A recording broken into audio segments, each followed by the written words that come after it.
다 함께 기도하심으로 3월 18일 월요일 매일 예배 시작하겠습니다. 기도합니다. 하늘에 신령한 것으로 땅에 기름진 것으로 우리를 항상 축복해 주시는 하나님, 오늘도 하나님의 변함없으신 사랑과 은혜에 감사하며 또 하나님의 높으심을 찬양하고 경배합니다. 하나님, 오늘도 우리가 살아가는 우리의 삶의 모든 시간들이 하나님의 주권에 있음을 믿습니다. 하나님께서 우리의 삶을 인도하시고 통치하시는 여호와 하나님이심을 오늘도 저희가 인정하며 우리가 겸손하게 오늘도 예배의 자리에 나와서 하나님의 말씀을 통하여 우리가 다시금 하나님 앞에 나아갈 수 있는 귀한 시간 주신 것 감사합니다. 하나님, 우리 안에 여러 가지 일들이 있습니다. 가정적으로 또 일적으로 우리가 여러 가지 해야 할 일들이 있지만 가장 중요한 것은 우리가 마땅히 해야 할 것은 예배의 자리인 줄 믿습니다. 하나님, 오늘도 우리가 매일 예배를 통하여서 하나님께 나아갈 때에 말씀으로 크신 은혜 우리에게 허락하여 주시옵소서. 하나님, 우리 교회를 위해서 기도합니다. 정말 시대적 사명을 감당할 수 있는 교회가 되게 하시고 사도행전의 그러한 역사와 전통이 살아 숨쉬는 그러한 우리 중앙교회가 되게 하여 주시옵소서. 성령의 능력이 나타나는 교회 되게 하시고 치유와 회복이 날마다 정말 일어나는 그러한 교회 되게 하여 주시옵소서. 복음 전파에 앞장서는 그러한 교회가 되게 하시고 온 나라와 민족과 열방과 정말 이 복음을 위해서 우리가 열심히 달려갈 수 있는 영적인 전진기지가 되게 허락하여 주시옵소서. 하나님, 주님께서 특별히 우리 사랑하는 성도님들 붙잡아 주시옵소서. 연약한 지체 가운데 하나님께서 힘과 능력 더하여 주시고 또 아버지의 수술을 받고 회복 중에 있는 환우들에게도 주님께서 함께 하셔서 아무런 사이드 이펙트 없이 잘 회복될 수 있도록 하나님께서 은혜 베풀어 주시옵소서. 오늘도 우리가 매일 예배를 통해서 우리가 말씀을 듣길 원합니다. 하나님, 메마르고 갈라진 우리의 심령 가운데 말씀을 통한 흡족한 은혜 내리워 주시옵소서. 모든 예배를 통하여 하나님 홀로 영광 받으시길 간절히 바라오며 이 모든 말씀 예수님의 이름으로 기도하옵나이다. 아멘. 찬송가 406장 함께 하시겠습니다.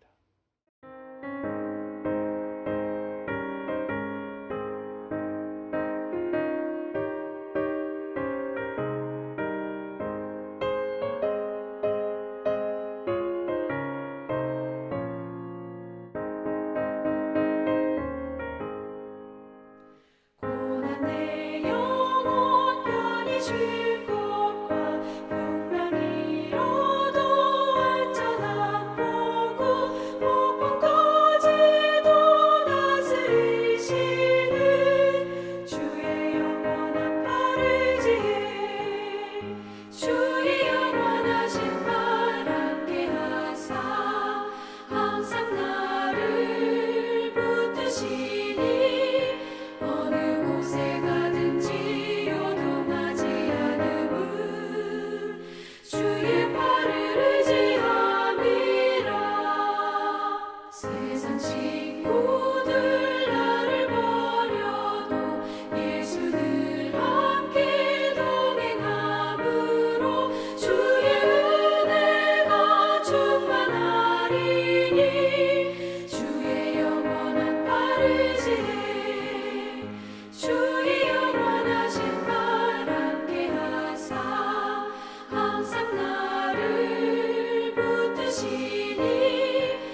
못한 것 주께 없으니 나의 일생을 주께 맡기면 나의 모든 짐 대신 지시는 주의 영원한 팔을 지해 주의 영원하신 팔 함께 하사 항상 나를 붙드시니 어느 곳에 가든지 요동하지 않음은 주의 팔을 의지함이라.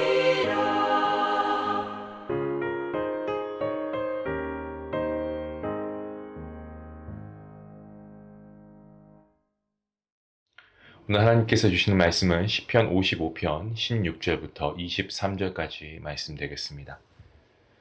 우리 함께 말씀을 한 목소리로 읽도록 하겠습니다. 함께 봅니다. 나는 하나님께 부르짖을 것이니 여호와께서 나를 구원하시리로다. 저녁과 아침과 정오에 내가 근심하여 탄식하리니 여호와께서 내 소리를 들으시리로다. 나를 대적하는 자 많더니 나를 치는 전쟁에서 그가 내 생명을 구원하사 평안하게 하셨도다. 옛부터 계시는 하나님이 들으시고 그들을 낮추시리이다. 그들은 변하지 아니하며 하나님을 경외하지 아니함이니이다. 그는 손을 들어 자기와 화목한 자를 치고 그의 언약을 배반하였도다. 그의 입은 우유 기름보다 미끄러우나 그의 마음은 전쟁이요 그의 말은 기름보다 유하나 실상은 뽑힌 칼이로다. 내 짐을 여호와께 맡기라. 그가 너를 붙드시고 의인의 요동함을 영원히 허락하지 아니하시리로다. 하나님이여 주께서 그들로 파멸의 웅덩이에 빠지게 하시리이다. 피를 흘리게 하며 속이는 자들은 그들의 날의 반도 살지 못할 것이나 나는 주를 의지하리이다. 아멘. 오늘 본문이 시편 55편, 다윗이 그의 아들이죠. 압살롬의 그런 칼을 피해서 도망 다닐 때 지은 시가 바로 시편 55편의 시입니다. 압살롬은 아버지 다윗의 왕위를 빼앗기 위해서 무려 4년 동안 준비를 했습니다. 가장 먼저 그가 어떠한 음모를 꾸몄냐면 우선 백성들의 마음을 자기에게 돌리기 위해서 계략을 꾸몄습니다. 이런 겁니다. 누군가가 왕에게 재판을 해달라고 찾아오면 도중에 자기 사람을 보내서 이렇게 얘기하는 거죠. 왕에게 가보아야 소용없다. 왕은 너 같은 사람에게 관심이 없다. 그 대신 압살롬에게 가봐라. 압살롬은 너의 말을 들어줄 것이다. 뭐 이렇게 꼬십니다. 그러면서 압살롬에게 데리고 옵니다. 그리고 나서 압살롬은 어떡합니까? 일어나서 그 사람을 붙들고 입을 맞추었습니다. 여러분 한번 상상해 보십시오. 압살롬, 다윗 왕의 아들이고요. 왕자입니다. 왕자가 자기를 붙들고 입을 맞추면 백성으로서 이렇게 황송할 때가 어디 있겠습니까? 그래서 백성들은 압살롬이 참 너무 겸손한 사람이고 그리고 압살롬은 우리를 존중해주고 우리의 억울한 일에 귀를 기울여주는 사람이다 라고 그렇게 소문을 냈습니다. 압살롬은 이렇게 백성들의 마음을 사로잡았는데 성경은 이를 가리켜서 이스라엘 사람들의 마음을 도적질하니라 라고 기록하고 있습니다. 이렇게 4년 동안 애를 써서 백성들의 민심을 자기 것으로 만든 다음에 압살롬은 반란, 이 쿠데타를 일으킵니다. 그래서 예루살렘에 있던 아버지 다윗을 죽이러 달려왔습니다. 다윗은 이 소식을 듣고 깜짝 놀라서 급히 일어나서 도망쳤습니다. 사무엘하 15장을 보시면 다윗이 도망가는 모습을 이렇게 기록하고 있습니다. 다윗이 감람산 길로 올라갈 때에 머리를 가리우고 맨발로 울며 행하고. 다윗이 어떠한 인물입니까? 하나님께서 능력 주셔서 그가 물맷돌로 거인 골리앗을 쓰러뜨린 그런 인물 아니겠습니까? 이스라엘을 구한 영웅이었습니다. 더욱이 그가 왕이 되어서는 주변 나라들 모두가 정복되어지고요. 정말 그야말로 그 당시 가장 막강한 나라를 이루었던 그 선두 주자에 섰던 자가 바로 다윗이었습니다. 그런데 그가 지금 그의 아들 압살롬의 칼을 피해서 목숨을 건지기 위해 머리를 가리고 맨발로 도망하고 있습니다. 뿐만 아닙니다. 지금까지 다윗을 위해 목숨을 걸고 함께 싸웠던 부하들마저도 다윗을 배신하고 압살롬 편에 붙습니다. 한 번은 다윗이 중환병에 들어서 누워 있는데 다윗의 가까운 부하 하나가 병문안을 왔습니다. 시편 41편을 보시면 내 떡을 먹던 나의 가까운 친구라고 표현되어 있는데요. 병문안에 와서 이런저런 이야기하면서 위로하고 돌아갔습니다. 그런데 나중에 이야기를 들어보니까 병문안을 온 것이 아니고 다윗이 언제 죽는가를 그걸 확인하기 위해서 왔다는 거죠. 이제 다윗은 악한 병이 들었으니 다시는 일어나지 못할 것이다 라는 소문을 내고 다닌다라는 이야기입니다. 그래서 다윗은 오늘 본문 20절과 21절 말씀에서 그는 손을 들어 자기와 화목한 자를 치고 그의 언약을 배반하였도다. 그의 입은 우유 기름보다 미끄러우나 그의 마음은 전쟁이요. 그의 말은 기름보다 유하나 실상은 뽑힌 칼이로다. 이렇게 고백하죠. 무슨 말입니까? 세상에 믿을 사람 하나도 없다는 겁니다. 오늘 저희가 읽은 본문 말씀 아니지만 그 앞에 13절 이하에 이렇게 말씀하고 있습니다. 그는 곧 너로다. 나의 동료, 나의 친구요. 나의 가까운 친우로다. 우리가 같이 재미있게 의논하며 무리와 함께하여 하나님의 집 안에서 다녔도다. 정말 이렇게나 서로 다정하게 가깝게 지냈던 친구가 자신을 배신했다는 겁니다. 그러니까 다윗의 고통이 얼마나 컸는지 우리가 미루어 짐작할 수 있죠. 말할 수 없는 고통 가운데 있었습니다. 그토록 사랑하는 아들에게 배신당했습니다. 목숨을 같이 했던 부하들에게 배신당했습니다. 왕의 자리에서 쫓겨나서 광야를 헤매고 다니는 신세가 되었습니다. 그야말로 언제 어디서 압살롬의 부하들이 갑자기 나타나서 자신의 목에 칼을 들이댈지 한 치 앞도 모르는 그런 상황 가운데 다윗이 처해 있는 거죠. 이루 말할 수 없는 불안이 있었을 거고요. 좌절이 있고 갈등이 있었습니다. 자, 그런데 다윗은 오늘 본문 18절 말씀에서 이렇게 고백합니다. 나를 대적하는 자 많더니 나를 치는 전쟁에서 그가 내 생명을 구원하사 평안하게 하셨도다. 상황은 아직 끝나지 않았습니다. 압살롬의 군사들 여전히 다윗을 찾고 있습니다. 하지만 다윗은 저가 내 생명을 구속하사 평안하게 구원하사 평안하게 하셨다라고 고백하고 있습니다. 자, 과거 완료형으로 이야기하고 있죠. 이미 하나님께서 구원해 주셨다라고 이야기합니다. 그 이유가 무엇입니까? 오늘 본문 16절 말씀에서 이렇게 말씀합니다. 나는 하나님께 부르짖을 것이니 여호와께서 나를 구원하시리로다. 하나님께 기도했다는 겁니다. 내가 하나님께 기도했으니까 이제는 하나님께서 알아서 다 해주실 것이다 라는 이러한 믿음입니다. 본문 17절 말씀입니다. 저녁과 아침과 정오에 근심하여 탄식하리니 여호와께서 내 소리를 들으시리로다. 내가 이렇게 하나님께 간절히 기도하는데 하나님께서 안 들어주실 리가 없다라는 그러한 믿음의 확신입니다. 우리가 사랑하는 말씀 하나하나가 우리가 다 사랑하지만 특별히 우리가 이 말씀 너무 사랑하지 않습니까? 마가복음 11장 24절 말씀에 그러므로 내가 너에게 말하노니 무엇이든지 기도하고 구하는 것은 받은 줄로 믿으라. 그리하면 너희에게 그대로 되리라. 주님께서 하신 말씀 아니겠습니까? 우리가 구하는 것을 이미 받은 줄로 믿고 기도하라는 것입니다. 그러면 그대로 이루어질 것이다라고 말씀합니다. 사랑하는 성도 여러분, 이러한 믿음 우리에게 있어야 할 줄로 믿습니다. 하나님께 기도했으면 하나님께서 들으신 줄로 믿으시기 바랍니다. 하나님께 기도했으면 이미 이루어진 줄로 믿으시기 바랍니다. 이것이 믿음입니다. 요한복음 11장에 보시면 예수님께서 죽은 나사로를 다시 살리신 그러한 기사가 기록되어 있죠. 그런데 예수님께서는 죽은 나사로를 앞에 놓고 이렇게 기도하셨습니다. 아버지여 내 말을 들으신 것을 감사하나이다. 언뜻 이해가 되지 않는 말씀이죠. 지금 나사로가 아파서 죽어가고 있는 게 아니고 이미 죽었습니다. 죽은 지도 하루 이틀이 아니고 사흘이 되어서 시체에 썩는 냄새가 진동하고 있습니다. 그런데 예수님께서는 이런 나사로 앞에 두고 뭐라고 기도하십니까? 감사기도 하십니다. 내 말을 들으신 아버지여. 그런데 이 기도를 마치셨을 때 어떻게 됩니까? 죽었던 나사로가 다시 살아나게 되었습니다. 성도 여러분, 여러분이 간절하게 원하는 기도의 제목이 있는 줄로 압니다. 그렇다면 여러분이 정말 간절하게 원하는 것이 여러분 이것만 꼭 들어주십시오 라고 하는 기도 제목이 있습니까? 하나님 앞에 오늘 말씀을 기억하시면서 다시 나아가십시오. 다시 기도하십시오. 그리고 이미 이루어진 것으로 믿고 감사하십시오. 무엇이든지 기도하고 구하는 것은 받은 줄로 믿을 때 우리에게 그대로 이루어지게 된다는 주님의 말씀을 믿으시기 바랍니다. 다윗은 오늘 이 믿음이 있었습니다. 나는 지금 비록 이렇게 쫓기는 몸이지만 하나님께서는 반드시 나를 다시 회복시켜 주실 것이다. 다시 왕의 자리에 앉게 하실 것이다. 이 믿음이 있었습니다.